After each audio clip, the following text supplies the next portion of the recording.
Hello everyone! Again, welcome to Filipino-Spanish Walk Tour.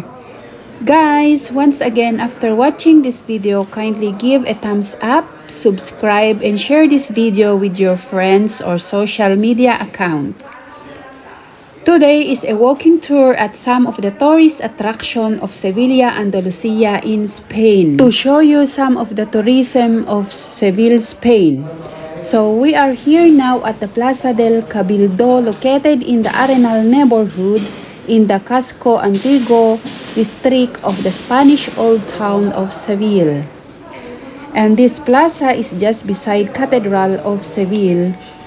And these arcades there are 3 floors. The first floor are souvenir shop and has a fountain at this area of this square.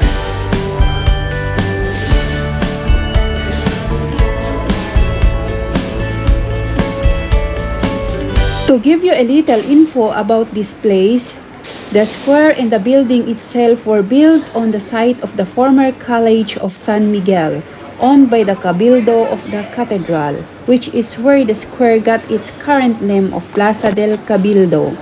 But it was in the middle of the 20th century, around 1950, when the school was demolished.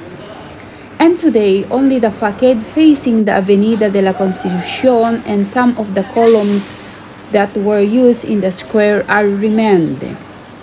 And the frescoed arcades on the ground floor are the works of the Sevillian painter named Jose Palomar and are set on the marble columns. It is also a building designed by the architect Joaquin Barquin Baron, in which Seville's Moorish past is present.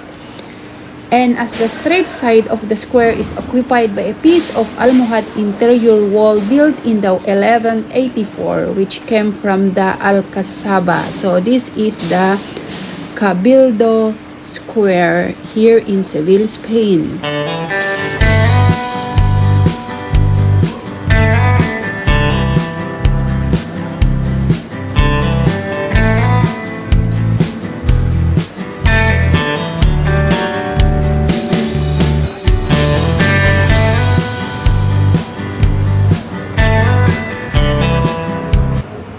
We are here now at the Plaza San Francisco or Francisco Square at Seville City Center.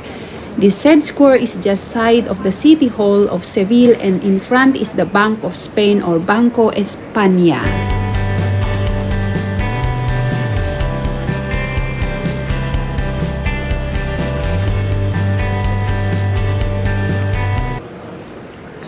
This is the Town Hall of Seville, here in the square of San Francisco. It is one of the most remarkable examples of picturesque architecture in Andalusia. And this part is the back side of the City Hall, which the main door is in front of Plaza Nueva. This said whole town, its construction meant the independence of the civil power from the religious one during the 19th century, and the convent of San Francisco suffered a military occupation. So in short, several reforms was made and was decided to make a facade that would extend the picturesque building.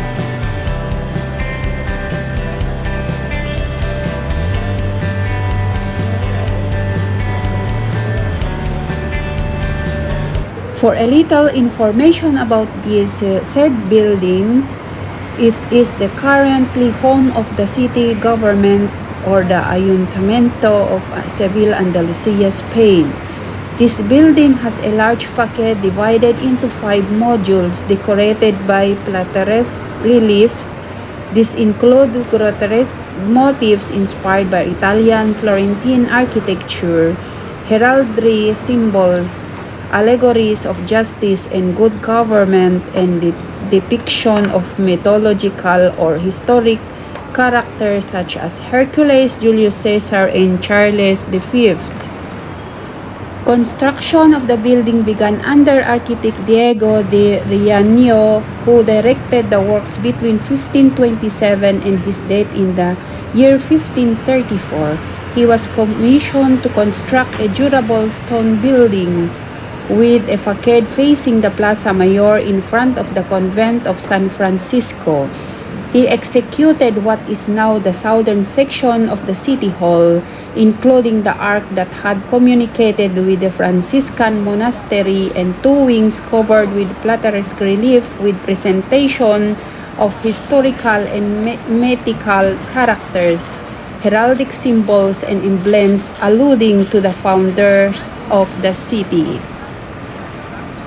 In this Plaza Francisco, you can find two bars, extended indoor tables for customer, which is open every day from Monday to Sunday. So you can eat tapas for breakfast, lunch, and dinner here. And in front of me is the Banco España, located same at this Francisco Square, and in front of this bank is the mercury fountain or the Fuente de mercurio, which just in between two big trees and was designed by Alexander Calder.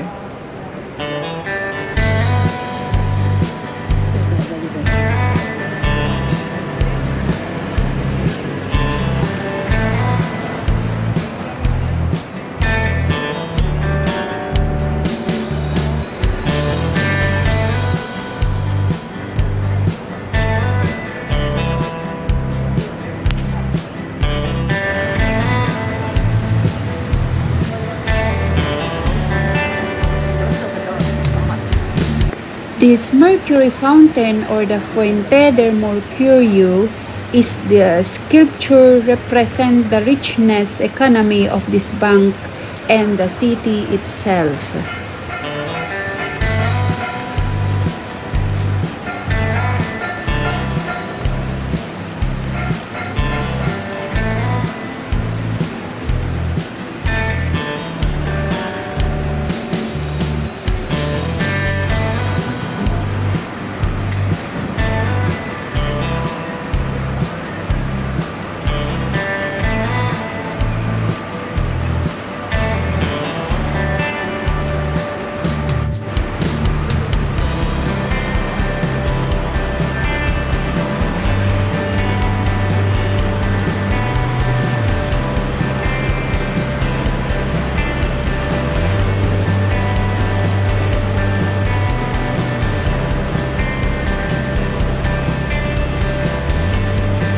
And more, immediately conquered Seville by Fernando III, like was in depth because their fearless and courage, this king given like donation to Templars Knight, religious order.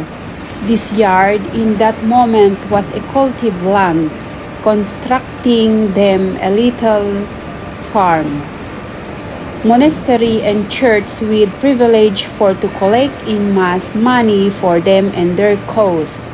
This property was in their hands for a short time, returning again to the cabildo of Seville. So this is a short information about this Plaza Francisco and the whole town of Seville.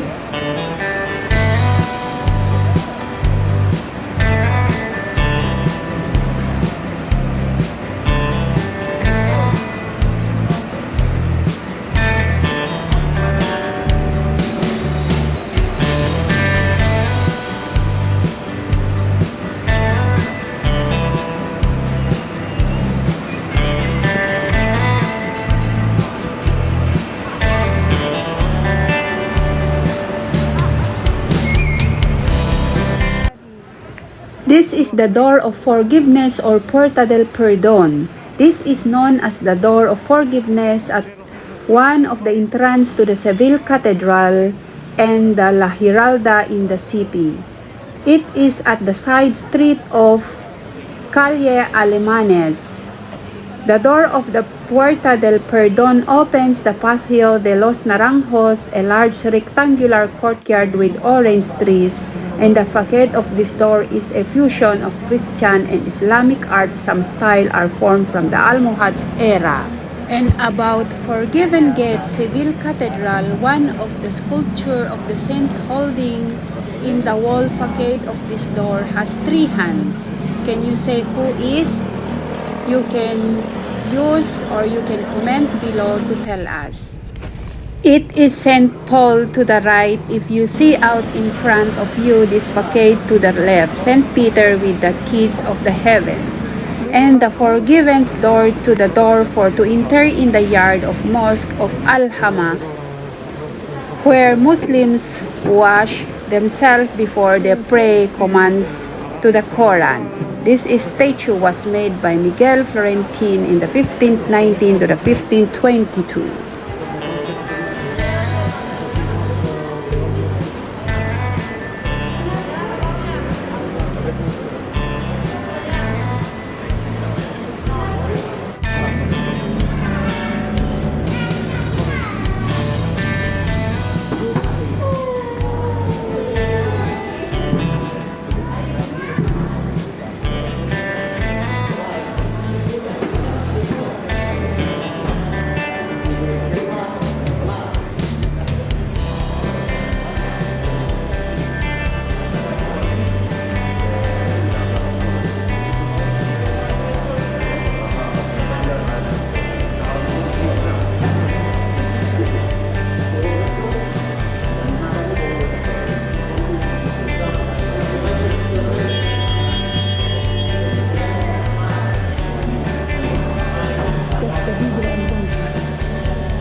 Tickets?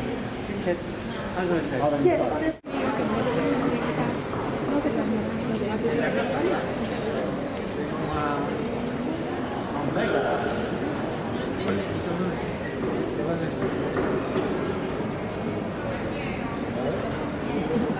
Again, to continue our visit, we are here now at the door of Conception. This is another door of the Cathedral of Seville, entrance to the north, also one of the 15 doors that exist in all four directions of the Seville Cathedral. And this richly decorated neo-Gothic style door, and it depicts the Immaculate Conception of Mary, and a lot of saints and important sculptured in this said door. Y el consejo estaba libre, ahora estamos todos conmigo. Pues ¿qué vas a hacer en el mismo?